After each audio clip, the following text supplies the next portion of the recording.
तीन महामंत्र। ओम त्वमेव साक्षात् श्री महालक्ष्मी महासरस्वती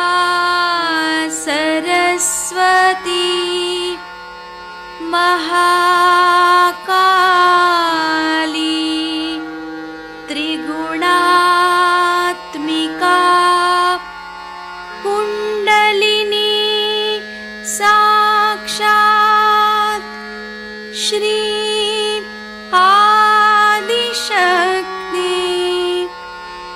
माताजी श्री निर्मला देव्यै नमो नमः। ॐ त्वमेव साक्षात् श्री कल्की साक्षात् श्री आदिशक्ति माताजी श्री निर्मला देव्यै नमो नमः। ॐ त्वमेव साक्षात् श्री कल्की साक्षात् श्री सहस्रार स्वामिनी मोक्षप्रदायिनी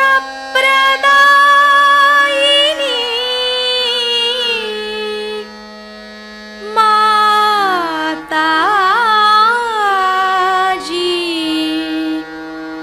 श्री निर्मला देव्यै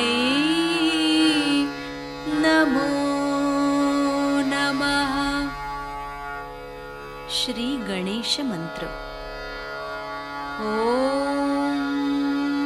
त्वमेव साक्षात् श्री गणेश साक्षात् श्री आदिशक्ति माताजी श्री निर्मला देव्यै नमो नमः।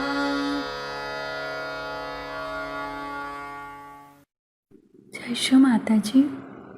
दोनों हाथ माँ के सामने हृदय में श्री माता जी को नमन करेंगे। श्री माता जी की छवि को अपने सेंटर हृदय पर स्थिर करेंगे। परम पूज्य श्री माता जी, कृपा करके हम सभी के हृदय को अपने रहने के योग्य बनाइए। श्री माता जी, हम सबको क्षमा कर दीजिए, हम सभी अज्ञानी हैं।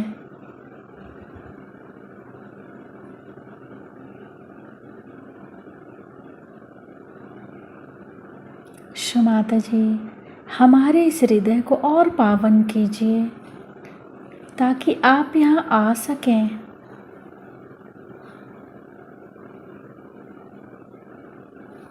माँ की छवि को सेंटर हृदय पे निरंतर देखते हुए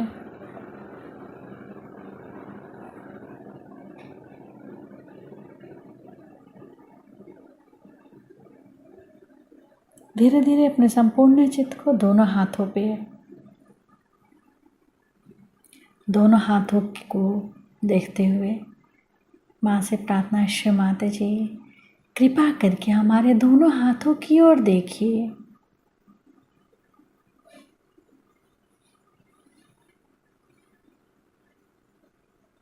धीरे धीरे अपने संपूर्ण चित्त को सेंटर मूलाधार को अपने चित्त को वहाँ स्थिर करेंगे। श्री माता जी, आप ही तो श्री गौरी और गणेश हैं। कृपा करके हमारे अंदर श्री गणेश जी की निर्भयता दीजिए। श्री माता जी, हमारे अबोधिता और पवित्रता की रक्षा कीजिए।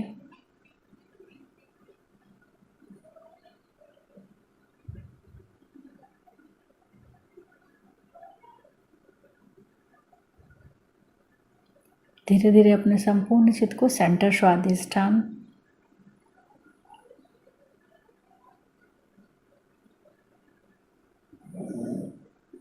सेंटर नाभि, पूरा भवसागर,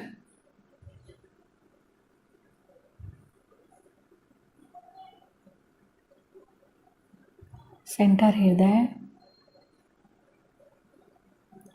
सेंटर विशुद्धि, फ्रंट आज्ञा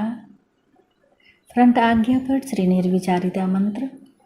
ओम त्वमेव साक्षात् श्री निर्विचारिता साक्षात् श्री आदि शक्ति माताजी श्री निर्मला देव्यै नमो नमः।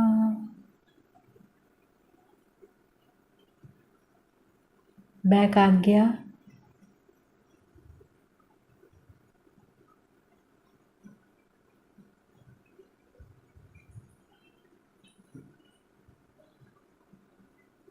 सहस्त्रार।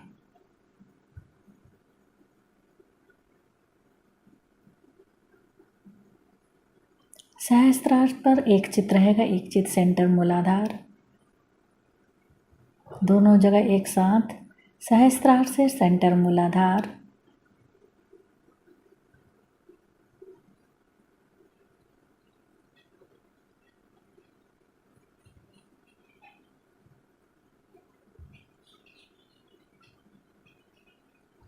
अब अपने संपूर्ण चित्त को सहस्त्रार पर रखें। अमृतवाणी सुनेंगे। इन सब मूर्खताओं से छूटे हुए हैं ये। इनको तो बस माताजी चाहिए। कल कुछ बच्चे आए थे, उनकी माँ ने कहा चलो कल नहीं, अभी थोड़ी देर तो ठहरो ना। उनको कोई चॉकलेट नहीं दे रही थी, कुछ नहीं, अपने बैठे थे। माताजी से यही हमको चॉकलेट चाहिए, हमको सिनेमा उनमा कहीं नहीं जाने का, हमको यही चाहिए, माताजी के पास चलो। वो ज्यादा समझते हैं तुम लोगों से। तुम भी इनके जैसे हो जाओ, सब कुछ छोड़ दो पिछला, ऐसे ही हो जाओ, फिर से तुम बच्चे ही हो गए हो। अब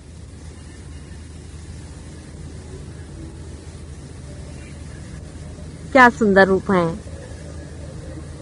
ऐसे ही तुम भी थे बेटे, तुम भी ऐसे ही थे सब लोग। ये कहां से ऐसे विद्रूप हो गए सब लोग।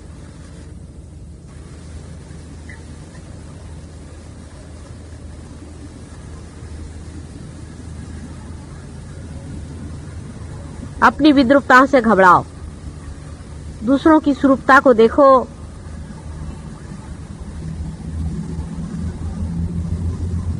मैं जब चली जाऊंगी तब सहज योग पर, माँ जब चली जाती तो घर संभालना बच्चों का काम हो जाता है।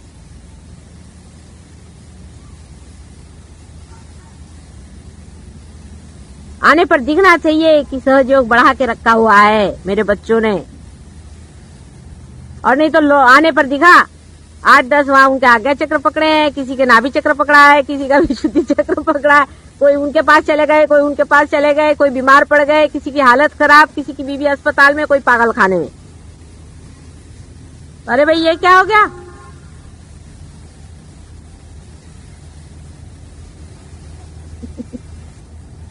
और ये नहीं सोचना है कि हम छोटे आदमी हैं। अरे तुम लोग बहुत बड़े आदमी हो। ये बड़े बड़े किसी काम के नहीं, पार ही नहीं होते।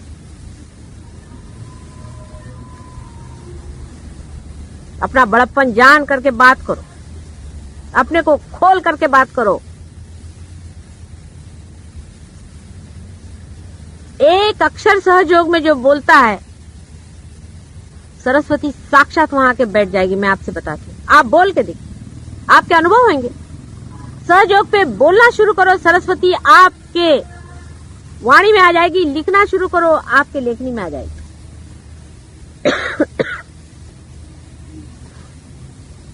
किसी कार्य को लो, साक्षात हनुमान खड़े हाथ जोड़ करके कि माँ बोलो किसके साथ खड़ा हो जाऊं मैं।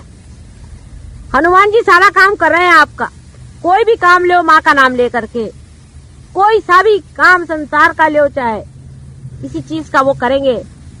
और सहयोग के लिए तो साक्षात 5 चिरंजीव खड़े हुए हैं आपके लिए। सब लोग अपनी शक्तियां तुम्हारे ऊपर लगा करके पीछे बैकग्राउंड में खड़े हुए हैं। और देखा क्या कि नट जी जो आए हैं उनकी हालत खराब, वो इधर उधर देख रहे हैं। नाटक कैसे रचेगा। आधा अधूरापन नहीं चाहिए। मेरे को टाइम नहीं मिलता माता जी ध्यान में बैठने को। टाइम नहीं मिलता मतलब क्या? टाइम है किसके लिए? किसने दिया टाइम तुमको? अपने लिए टाइम नहीं मिलता तो भगवान बचा रखे तुमसे टाइम कैसे नहीं मिलता? 4 बजे सवेरे उठना चाहिए। तुम्हारी माँ को देखा है तुमने कितने घंटे सोती है? 4 बजे सवेरे उठ करके बैठो, अपने मन से कहो 4 से 5 तक ध्यान में जाने का है, नींदरा बुदरा फेंक देने की।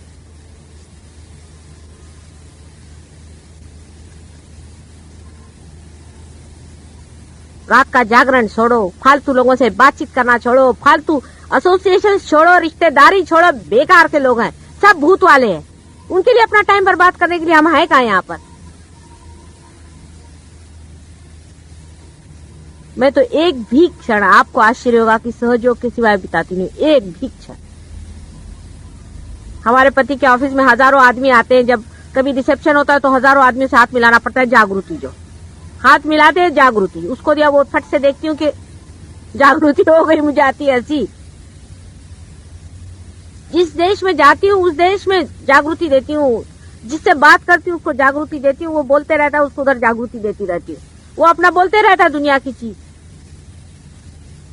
जहां मौका मिलता है वहां जागृति देती रहती हूँ।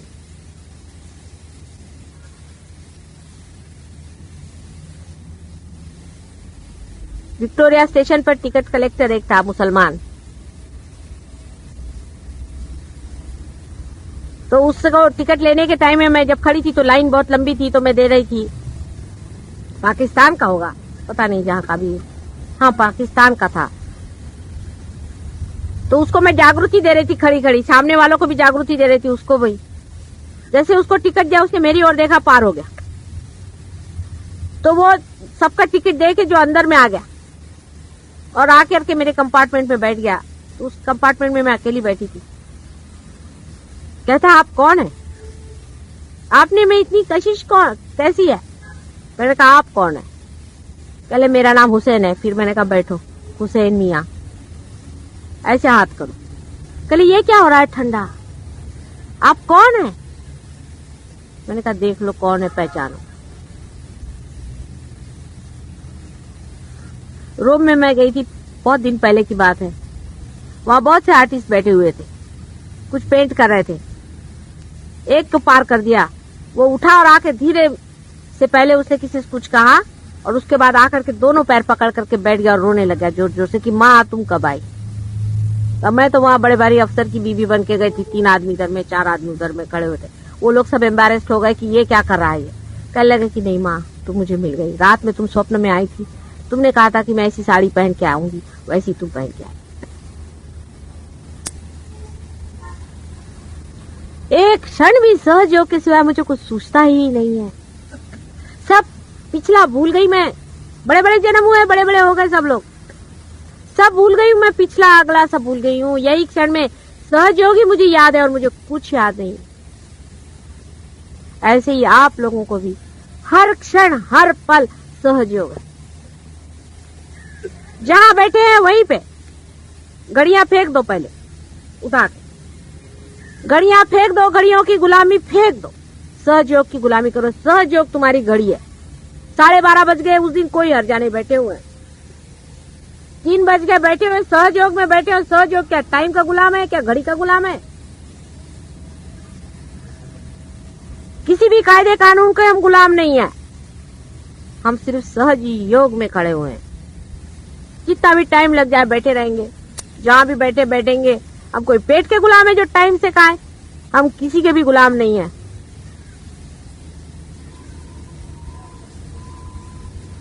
होते रहता है सब चीज, होने वाली है। अपनी गुलामी पहले छोड़ो, सब चीजों की जितनी पुरानी गुलामी है सब छोड़ो, पहले घड़ियों को फेंको उठा करके। सिस्टम नहीं बनाओ किसी चीज का। सहयोग में सिस्टम नहीं बन सकता है, उसके अपना सिस्टम बनता रहेगा, उसके सिस्टम को बनने दो। तुम लोग ने सिस्टम बनाया तो जड़ हो जाएगा। डिसिप्लिन मत बनाओ, उसकी डिसिप्लिन चलने दो अपने अंदर में।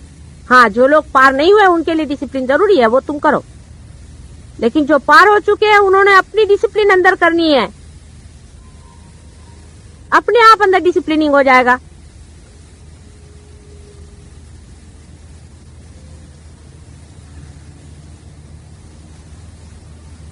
सहयोगी का अपना अंदरूनी डिसिप्लिन है, वो अगर इनडिसिप्लिन करे तो उसकी माफी नहीं है। और जो सहयोगी नहीं है उसको माफ करो, क्योंकि वो अभी तक जानता नहीं है डिसिप्लिन क्या चीज है। उसको तो संसारिक डिसिप्लिन मालूम है, डंडे वाली। सहयोगी की अपनी ही डिसिप्लिन अंदर से आने दो, अपने ही अंदर से उसको जगने दो। देखो तुम लोग कितने उसके डिसिप्लिन में चल रहे हो, उसके हाथ पैर के साथ घूम रहे हो, उसकी लहर के साथ उठ रहे हो। समुद्र की लहर की किसने डिसिप्लिन बांधी है? यहाँ बैठे बैठे आप लंदन में कौन से टाइम में हाई टाइड आएगी और लो टाइड आएगी ये बता सकते हैं। इस जगह में बैठे हो, किसने बांध के रखी है उसकी डिसिप्लिन, जो आप किसी की डिसिप्लिन बांधने लग गए? उसके डिसिप्लिन में उतरना सीखो, उसके इशारे और उसके यंत्र में बढ़ना सीखो। उसका यंत्र चल रहा है, अपना कुछ मत बनाओ। अपना बस ये कहो कि चलो सहयोग में उतरो, चलो लगाओ टाइम उसी में। घड़ी अगर लगानी है तो सहयोग के लिए, अलार्म लगाना है तो सहयोग के लिए। कैसा है बसा? या ये देखिए, ये उम्र है और ये सहयोग है। बघा बघा बसा बसा, तुम्ही जवळच आहात माझ्या, सगळे अगदी जवळ, हृदयाशी आहात, हृदयामध्ये आहात, कुठे दूर नाही तुम्ही, समजलं पाहिजे।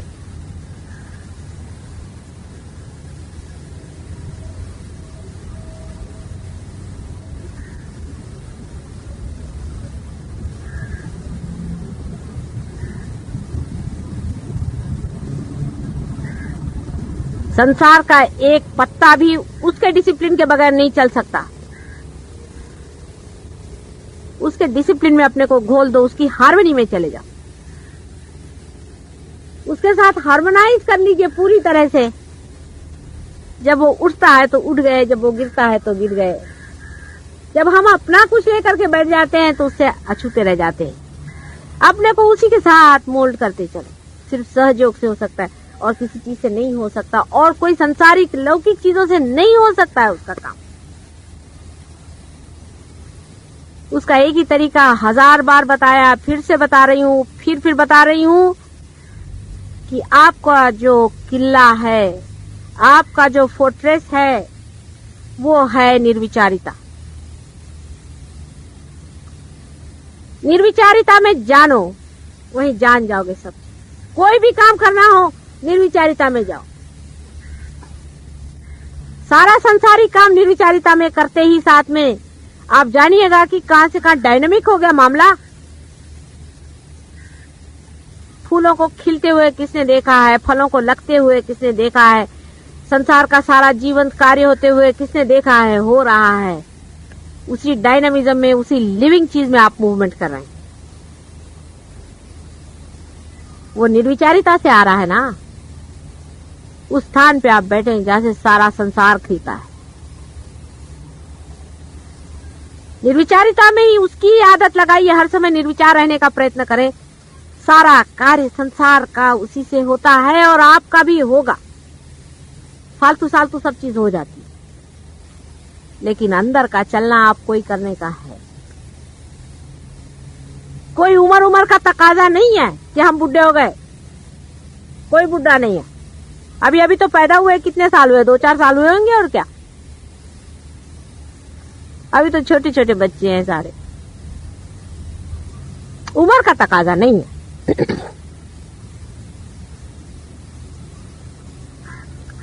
निर्विचारिता में रहना चाहिए। यही आपका स्थान है, यही आपका धन है, यही आपका बल है, शक्ति है, यही आपका स्वरूप है।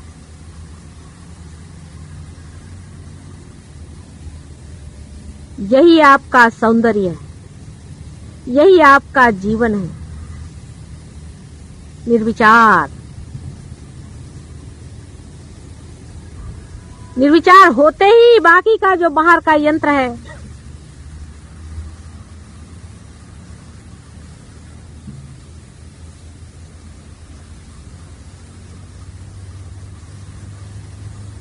वो पूरा की पूरा आपके हाथ में घूमने लग जाता है।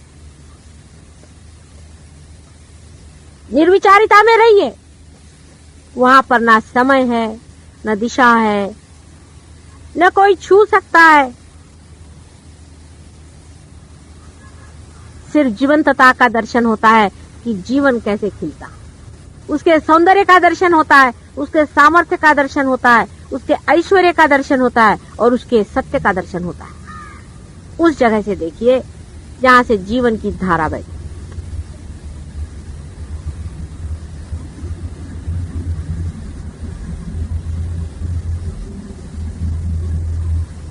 लेकिन निर्बुद्ध बनना, महामूर्ख बनना,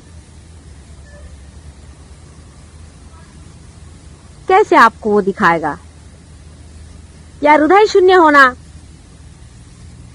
प्रेम रहित होना, सेल्फिश होना, सेल्फ सेंटर्ड होना, अपने बारे में सोचना, अपने को बड़ा ऊंचा समझ लेना, वो कैसे दिखाएगा आपको मार्ग? कुरूप होना, अत्याचार करना, सहयोग की भी हर एक गति और मूवमेंट में कितना सौंदर्य होना चाहिए, उसको करते वक्त में भी उसमें कितनी श्रद्धा होनी चाहिए, कुंडलिनी को उठाते वक्त भी हाथ में कितनी धार्मिकता होनी चाहिए कि आप किसी की कुंडलिनी, किसी की माँ की पूजन कर रहे हैं, कितना उसके प्रति आदर होना चाहिए, कितना विचार होना चाहिए, हर एक चीज में, आपके बिहेवियर में, आपके बातचीत में, आपके बोलने में, आपके दुलार में, आपके हंसने में, आपके रोने में, हर एक चीज में हृदय का कितना दर्शन होना चाहिए कि विशाल है कोई, विशालता दिखनी चाहिए आपके अंदर से, आकाश के दर्शन होने चाहिए, पानी की पवित्रता झलकनी चाहिए आपके अंदर से, सूर्य की तेजस्विता आपके मुख पर होनी चाहिए, चंद्रमा की शीतलता आपके अंदर से बहनी चाहिए।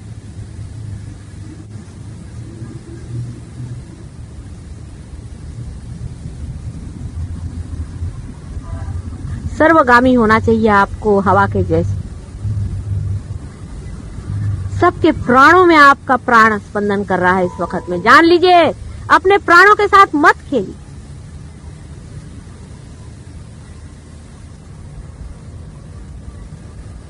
अत्यंत श्रद्धावान और भक्तिपूर्ण नतमस्तक होकर के उसको स्वीकार करें जो ऊपर से नवजीवन हमारे अंदर परमात्मा डाल रहे।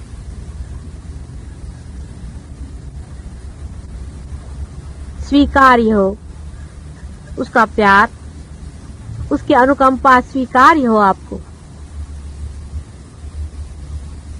सिर्फ उसके लिए नहाने की जरूरत नहीं, हाथ धोने की जरूरत नहीं, कुछ करने की जरूरत नहीं, हृदय की सफाई चाहिए। सिर्फ हृदय साफ कर लो।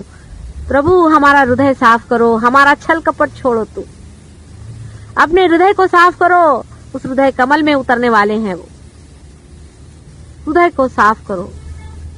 क्या हमारा हृदय साफ है? किससे छल कपट कर रहे हो? किससे झूठ बोल रहे हो?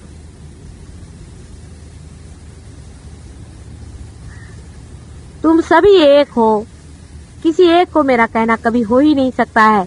सबके लिए कह रहे हो कि तुम एक ही शरीर में हो और वो भी मेरे ही शरीर के अंदर हो, मेरा ही प्रोजेक्शन हो। मैं अपने ही को कह दे रही हूँ, मैं दूसरे किसको कहूँ? दूसरा है कौन? तुम बीमार होते हो तो अंतर से वैसी पीड़ा होती जैसे कि मैं ही स्वयं बीमार हो गई हूँ, और तुम सुखी हो तो वही आनंद आता है जैसे कि मैं ही महासुखी हो गई। तुम लोग अगर सुखी नहीं हो तो मुझे कोई सुख अच्छा नहीं लगता, तभी रात दिन जगती रहती हूँ तुम्हारे लिए।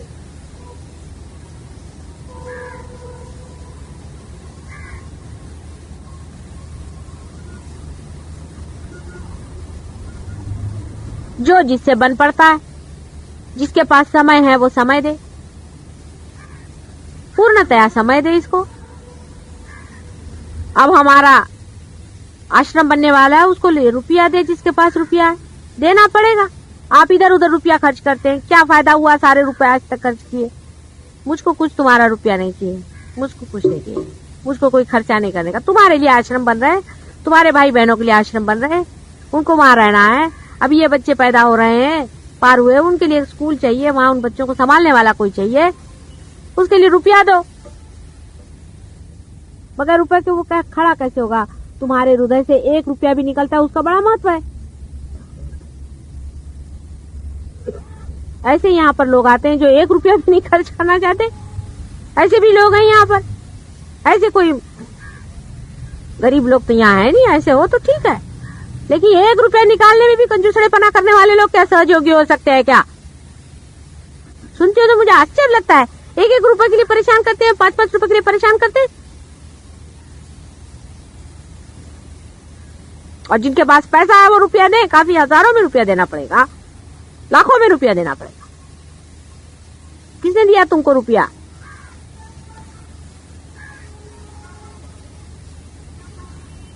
मुझको नहीं चाहिए। मुझको क्या दोगे तुम अपने लिए तो दो भाई, अपने भलाई के लिए दियो। कल तुम ही लोग अपने बाल बच्चों को लेकर के उन आश्रम में आकर रहोगे, मुझे मालूम है। फुकटखोरी करने की कोई जरूरत नहीं, राजा जैसे रहो। जैसे हम फुकट का नहीं खाते, तुम भी नहीं खाना फुकट का।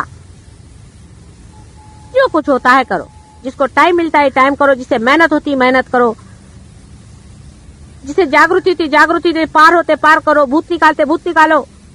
करो सहयोग में, करना पड़ेगा बगैर करे हुए। तुम्हारा जो ईगो है मरने नहीं वाला, और तुम्हारा सुपर ईगो जो भागने नहीं वाला है। जब तक सहयोग में कुछ करोगे नहीं, फिर से आएगा पकड़ेगा, माता जी मेरा सर पकड़ गया, माता जी मेरी लड़की भग गई, माता जी मेरे बाप के ऐसा हो गया। होगा ही, मैं कुछ नहीं करती हूँ, गण भी कुछ नहीं करते हैं। तुम्हारी जहां कमजोरी आई वहां भूत तुमको ही पकड़ता है, मेरे को नहीं पकड़ता है। क्यों नहीं पकड़ता है मेरे को?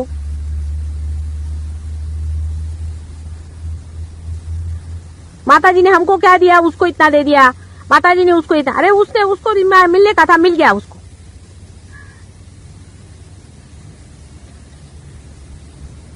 तुमको जो मिला है कुछ कम नहीं है, तुम्हारे तो इसका कोई मूल्य ही नहीं है जो तुमको मिला हुआ है। इसी का संतोष आना चाहिए अंदर से। पकड़ो अंदर में उस संतोष को, उस संतोष में खड़े हो जाओ। मैं कैसे कहूं तुमसे, किसके भी कंप्यूटर्स होते हैं, उसका पॉइंट्स होते हैं। संतोष में एक उंगली दबाओ तो संतोष जागृत हो गया, एक उंगली जगह जब दबाओ तो आपका इनोसेंस जागृत हो जाएगा, एक दबाओ तो सत्य जागृत हो जाएगा। ये सब अंदर में है आपके। ऐसे ऐसी उंगलियां दबाने से एक सारा प्रोग्राम सेटिंग हो सकता है। माता जी ऐसा ही अपना करते रहती है।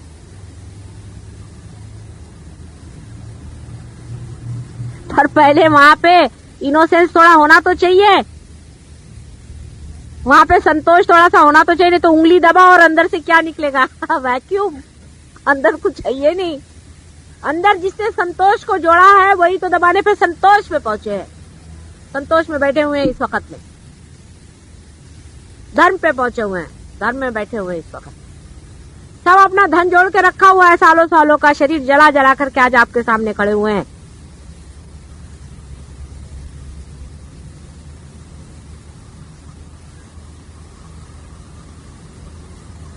ऐसा ही आप लोग को भी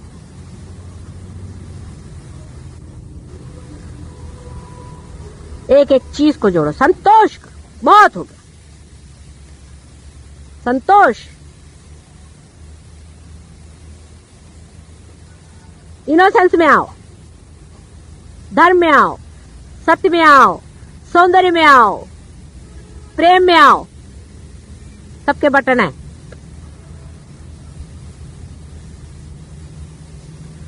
कैसे होगा, कैसे करें, ये सहयोग को करना नहीं, सब होता है। कैसा शब्द ही नहीं है उसमें। जोड़ो, जो कमाना है सब कमा सकते हो अपने अपने अंदर में।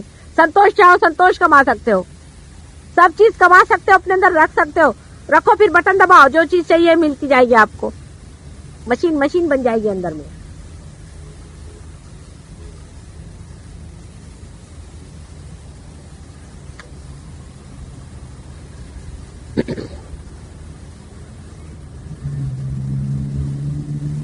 अब मैं कैसे क्या करूं, मेरे समझ नहीं आता कि तुम्हारे अंदर उसका उपार्जन कैसे हो।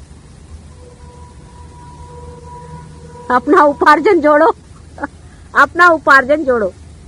अच्छा, हाँ, आता ध्यान जाऊया।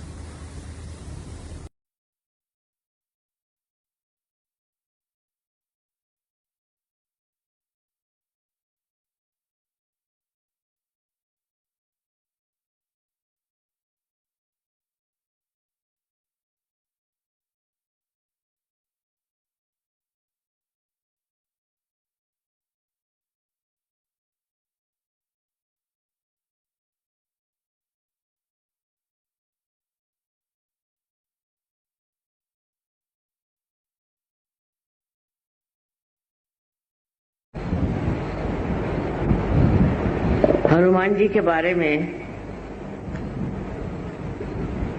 क्या कहें कि वो जितने शक्तिमान थे, जितने गुणवान थे, उतने ही वो श्रद्धामय और भक्तिमय थे। अधिकतर मनुष्य जो बहुत बलवान हो जाता है और जिसके पास शक्ति आ जाती है, जिसे हम लोग कहें कि राइट साइडेड हो जाता है, और वो अपने को इतना ऊंचा समझता है कि अपने आगे किसी को भी नहीं मानता। पर हनुमान जी एक विशेष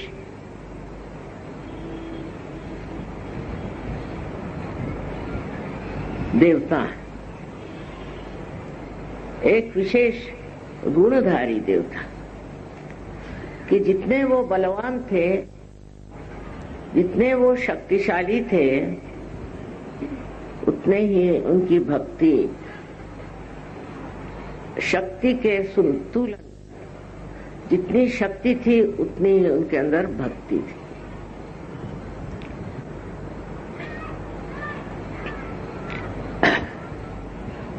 ये संतुलन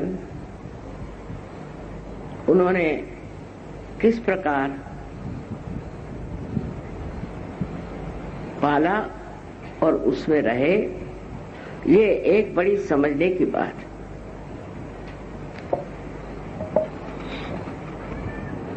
जब हम सहयोग में पार हो जाते हैं और सहयोग में हमारे पास अनेक विध शक्तियां आ जाती हैं, उसी के साथ में हमें संतुलन भी आ जाता है। हम प्यार करते हैं और प्यार के सहारे, प्यार की शक्ति के सहारे हम अपने कार्य में रत रहते हैं, वो कार्य करते रहते हैं। इसी प्रकार श्री हनुमान जी अत्यंत शक्तिशाली थे और उनके अंदर दैवी शक्तियां, उनके अंदर नवधा शक्तियां थी, जिसे कहते हैं गरिमा, लघुमा। वो चाहे जितना बड़ा हो सकते थे, चाहे जितना छोटा हो सकते थे, अणिमा, छोटे, बिल्कुल बारीक हो सकते थे। ये सारी शक्तियां उन्होंने अपने भक्ति से पाई। इसका मतलब है कि भक्ति और शक्ति दोनों एक ही चीज। जिसके अंदर शक्ति है और उसके अंदर भक्ति नहीं तो वो तो राक्षस हो जाता, और जिसके अंदर भक्ति है किंतु शक्ति नहीं, वो पागल हो जाता। दोनों के बीच में जो मध्य मार्ग में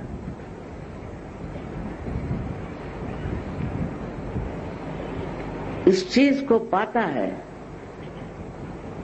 जिसे आप शक्ति कहिए चाहे भक्ति कहिए, उसके शरीर का अंग अंग उसी से बना रहता है। इस उसकी विशेषता के कारण आज बजरंगबली को हम देश विदेश में भी उनकी बहुत अर्चना करते हैं। मुझे आश्चर्य लगता है कि प्रदेश के जो छोटे लड़के हैं, बच्चे हैं, जब वो कोई सा भी चित्र बनाते हैं तो पहले हनुमान जी का ही चित्र बनाते हैं। फिर दूसरी उनकी विशेष बात कि वो अर्ध मनुष्य थे और अर्ध वानर थे, माने पशु और मानव का बड़ा अच्छा मिश्रण था। तो हमारे अंदर जो कुछ भी हमने अपने उत्क्रांति में, अपने एवोल्यूशन में पीछे छोड़ा है, उसमें की जो प्रेम और उसमें की जो आसक्ति थी, वो उन्होंने अपने साथ ले ली थी। जैसे कि आप देखते हैं कि गुरुओं का जो मार्ग माना जाता है, जिसमें के गुरु के कौन से प्राणी उनके सेवक माने जाते हैं, सो कुत्ते को मानते हैं। कुत्ते में वो विशेषता है कि गुरु के जैसे एक साधक पूर्णतया समर्पित होता है और गुरु के सिवा उसका और कोई मालिक नहीं होता, कोई और उसका विचार नहीं होता। हर समय वो अपनी जान लगा देता है अपने मालिक के लिए। इसी प्रकार एक समझना चाहिए कि एक प्राणी जो कि उत्क्रांति में बढ़ा हुआ है, जब वो मनुष्य के सानिध्य में आता है तो वो क्या सीखता है? परम भक्ति। इसका मतलब है भक्ति हमारे अंदर जन्मतः बनी हो, पूर्णतया पहले ही से हमारे अंदर भक्ति का बीज बोया। जब हम लोग इस दशा में नहीं थे, मानव दशा में नहीं थे, तब हमारे अंदर भक्ति का उद्भव बहुत होगा। भक्ति बुरी तरह से हमारे अंदर समा गई। आप किसी भी जानवर को ले लीजिए, उससे आप स्नेह लें, जरा सा स्नेह दें, जरा सा प्यार दें, वो इस तरह से आपसे निकट हो जाता है, इस तरह आपको मानता है और इस तरह आपसे प्यार करता है।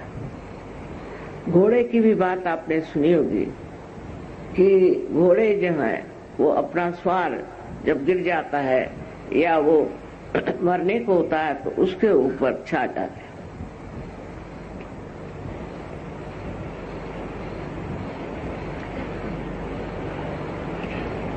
इसी प्रकार अनेक हाथियों के बारे में बताया कि ये हाथियों की निष्ठा भी कमाल की और वो अपने मालिक को कभी कोई तकलीफ नहीं देते। और अगर उनके मालिक पे अगर कोई शेर या कोई ऐसा जानवर आक्रमण करे तो हाथी उससे लड़ते लड़ते मर जाएगा, पर अपने मालिक को हाथ नहीं लगाते। ये जो रिश्ता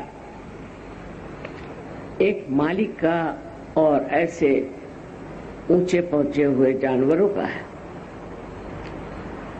ये रिश्ता हमारे अंदर भी स्थित है, पहले इसे बंधा हो। और इस रिश्ते के साथ वो शक्ति भी हमको मिलती है। जैसे मैंने बताया कि हाथी लड़ते लड़ते मर जाएगा, वो लड़ने की शक्ति भी हाथी के अंदर इसलिए आए कि उसके अंदर वो प्यार और भक्ति है।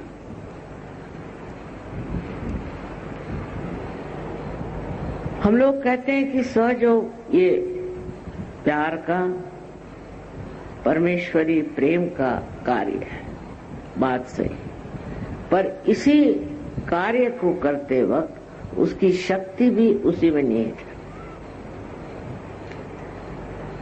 हम लोग उसको शायद जाने या न जाने, उसके बारे में हमें उसकी प्रचिति हो या न हो, पर वो भी उसी के साथ निहित है और वो शक्ति दैवी शक्ति। मनुष्य का किसी के प्रति नतमस्तक होना, किसी को मान लेना, किसी को बड़ा समझ लेना, ये सब उसी के लक्षण। किंतु जब वो अपने गुरु को मानता है तब उसके अंदर गुरु की महिमा तो होती है, पर उसके साथ साथ उसकी शक्ति भी होती है। तो भक्ति और शक्ति दो अलग चीजें नहीं, एक ही है। हम ये कहेंगे कि अगर राइट हैंड में अगर शक्ति है तो लेफ्ट हैंड में भक्ति। ये शक्ति भक्ति का संगम श्री हनुमान जी में बहुत सुंदरता से वर्णित है। कहीं तो वो रावण की लंका जलाने चले गए और वहीं सीता जी के सामने नतमस्तक भी हो गए। और जब सीता जी ने कहा कि नहीं, तुम तो मेरे बेटे हो, मैं बेटे के दम पर नहीं आऊंगी, मेरे पति को आना होगा और इस आदमी का संहार करना होगा। जब वो इसको नष्ट करेंगे तब मैं उनके साथ जाऊंगी। तो हनुमान जी इतने से वहां गए थे, उनका ठीक है, वो तो उनको ऐसे उठा के ले आते हैं, उनकी शक्तियां ही ऐसी थी। लेकिन उन्होंने कहा कि अगर माँ ये बात कह रही है ठीक है। और उसके बाद इतना बड़ा महायुद्ध हुआ, उसकी जरूरत थी। अब ये गुण श्री राम के भी विशेष गुण, अत्यंत शक्तिशाली, और उनका निशाना कभी चूकता नहीं था। आपने सुना होगा कि सीता स्वयंवर में उन्होंने क्या किया, लेकिन वही श्री राम जब रावण की बात आई तो उसको उन्होंने छोड़ा नहीं, उसका उन्होंने वध कर दिया। उसकी जो मैंने उसका जो वर्णन तुलसीदास जी ने बहुत सुंदर किया कि श्री राम बार बार बाण मार रहे थे और रावण के 10 सर में से एक एक गिरता जाए, फिर आ जाए, फिर गिरता जाए, फिर आ जाए। तो लक्ष्मण ने कहा, तब कर क्या रहे हैं आप? एक बाण उसके हृदय में मारो, जैसे हृदय में आप बाण मारोगे वैसे ही वो मर जाएगा, नहीं तो वो मरेगा कैसे? वो नहीं मर सकता। उसका वो बाण जो है वो उसके हृदय में लगा है। अब श्री राम का बड़ा सुंदर वर्णन है वहां। संकोचित है ना, बहुत संकोचित। श्री राम होते हुए इतने शक्ति के प्रचंड महान पुरुष होते हुए भी उन्होंने कहा, देखो बात यह है कि इस रावण के हृदय में मेरे सीता का वास, तो मैं हृदय में नहीं मारूंगा, लेकिन जब बार बार इसका सर उतरेगा तो इसका ध्यान जरूर मेरे सर की ओर जाएगा, उस वक्त मैं इसको बाण से मारना। नहीं तो उनके लिए कहा जाता कि एक बाण में वो वध करते थे। पर अब ये देखिए कि कितनी नजाकत की बात है, कितनी सरलता की बात है, पति का प्रेम अपने पत्नी के प्रति। सारे शक्ति के सागर होते हुए भी उनके अंदर किस कदर प्रेम था। हनुमान जी के तो अनेक किस्से हैं कि जिसमें हनुमान जी ने सिद्ध कर दिया कि वो प्रेम का सागर, और उसी वक्त जो दुष्ट हो, जो दूसरों को सताता है, जो दूसरों को नष्ट करता है, उसका वध करने में उनको बिल्कुल किसी तरह का संकोच नहीं होता। ये जो भक्ति की बात बजरंगबली की है, वही उनकी शक्ति की भी बात देखने लायक है। वो जानते थे कि रावण सिर्फ अग्नि से डरता है, इसलिए लंका में गए और लंका दहन कर दिया। ये उनकी शक्ति की बात है कि उन्होंने लंका दहन कर दिया, और उस दहन में किसी को मारा नहीं, किसी को जलाया नहीं। रावण भी जला नहीं, कोई नहीं जला, पर उससे दहशत हो गई। लोग घबरा गए कि रावण क्या पाप कर रहा है।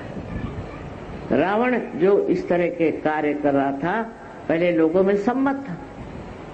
वो कहते भाई ये रावण ही है, क्या है, इसकी इच्छा जो है सो है, इसको जो करना है सो करने दो, हम उसको कहने वाले कौन होते हैं, रावण तो रावण ही हुआ। लेकिन जब, कितनी समझदारी की बात है कि जब लंका जल उठे, जब लंका का दहन हो गया, तब लोग समझ गए कि ये तो बड़ी खतरनाक बात है, बड़ी घबराने की बात, क्योंकि लंका का दहन हो गया और हम लोग अगर जल गए होते तो। अब आग की विशेषता ये कि ऊपर जाती है, नीचे नहीं आती। सब लोग नीचे से ऊपर देख रहे थे कि जल रही है, जल रही है, जल रही है, पर पूरा लंका दहन हो गया लेकिन कोई जला नहीं। ये डराने के लिए, उनको समझाने के लिए कि रावण महापाप कर रहा है, उन्होंने ये कहा। कितनी समझदारी और कितना संतुलन बजरंग बली में था, ये देखना चाहिए। यही हम देखते हैं इतिहास में भी, जितने लोग शक्तिशाली बहुत थे, उनमें अत्यंत प्रेम था। अगर आप देख लीजिए तो शिवाजी महाराज का एक उदाहरण है कि वो इतने शक्तिशाली थे, पर उतने ही बहुत तमीजदार, बहुत कायदे के और बहुत ही ज्यादा संयमित आदमी थे। ये संतुलन जब आप में आ गया, तब आप सहयोगी हैं।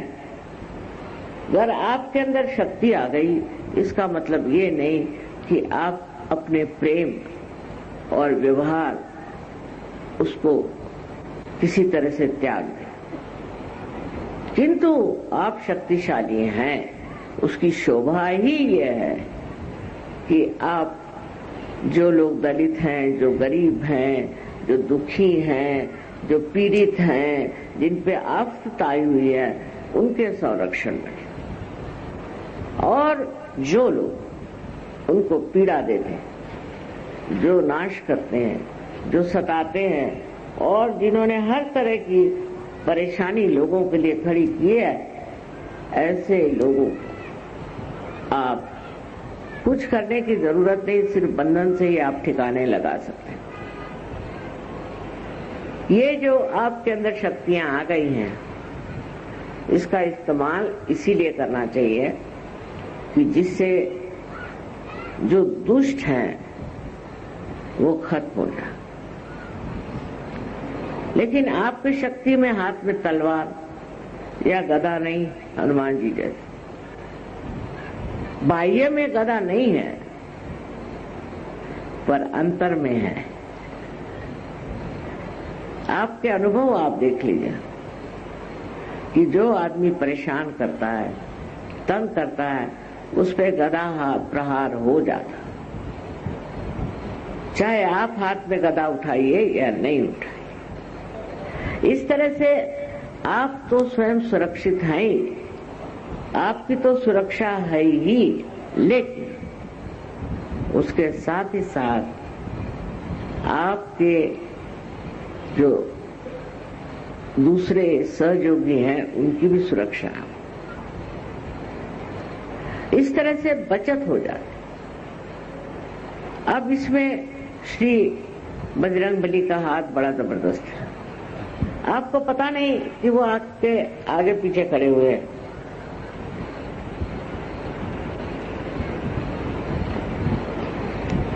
है तो उनका स्वभाव बच्चों जैसा, बहुत निर्मल और बहुत सरल, लेकिन इतनी समझदारी और हर तरह की खूबियां वो जानते हैं। इसका मतलब है कि उनकी शक्ति के साथ उनके अंदर निरक्षीर विवेक बहुत था, बड़े ही बुद्धिमान थे। आजकल की बुद्धि तो बिल्कुल बेकार है, पर वो बुद्धि की जो प्रेम से हर एक चीज को जांचे और समझे, उस बुद्धि के एक विशेष स्वरूप श्री गणेश थे और श्री हनुमान है।